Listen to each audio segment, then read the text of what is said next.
ko procesin që është bërë ndaj liderit të opozitës, që nga mënyra e arrestimit të Maltesit, një balon vetëm për të shokuar opinionin publik që neve mund të bëjmë edhe atje ku ju nuk keni arsye për të besuar që drejtësia mund të veprojë sikur të ishte kundër një terroristi, duke vazhduar me urdhra politik të Edi Ramës nga kongreset e partisë që do t'i bëni shërbim duke goditur liderat e opozitës, që ishte në fakt një urdhër politik i tyre, edhe duke vazhduar pasaj me çështje të cilat opinioni publik e ka shumë të vështirë që t'i gëlltisi.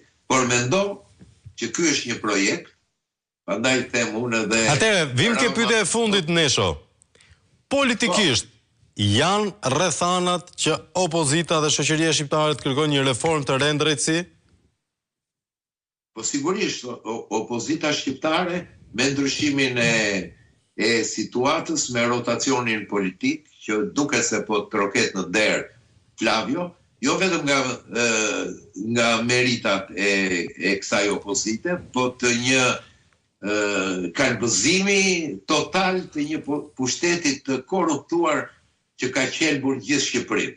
Domethënë kjo ka dalë në plan të parë dhe këtë sot po e ndjen edhe Europa.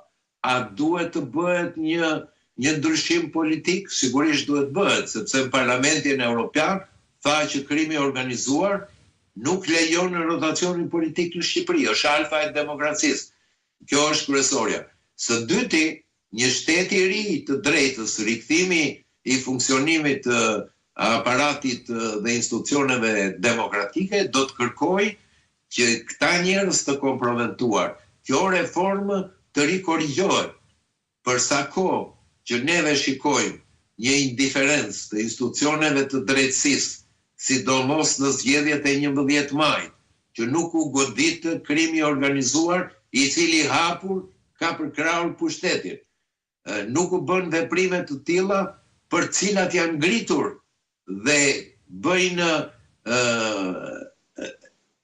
në mënyrë, domethënë se rëndësinë e këtyre institucioneve në luftë kundër korrupsionit, të krimit të organizuar, kjo tregojnë që këto institucione në një farë mënyrë e kanë komprometuar veten e tyre dhe duhet të ndryshohen. Ky ndryshim si duhet vi? Ky ndryshim do të vi në ato problematika që janë shfaqur, në eliminimin e atyre njerëzve të cilës kanë hequr.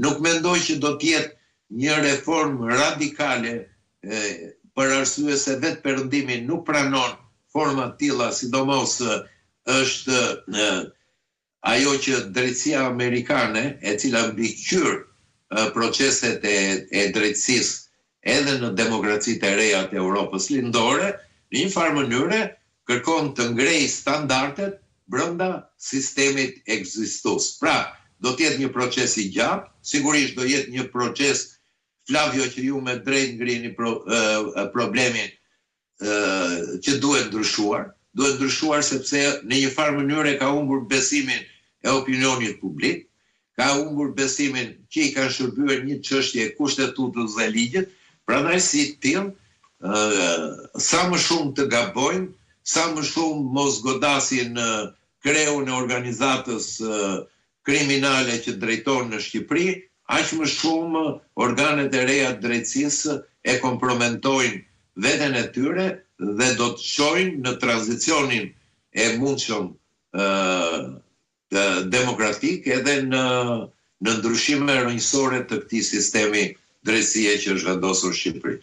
Nesho, faleminderit. Faleminderit ju.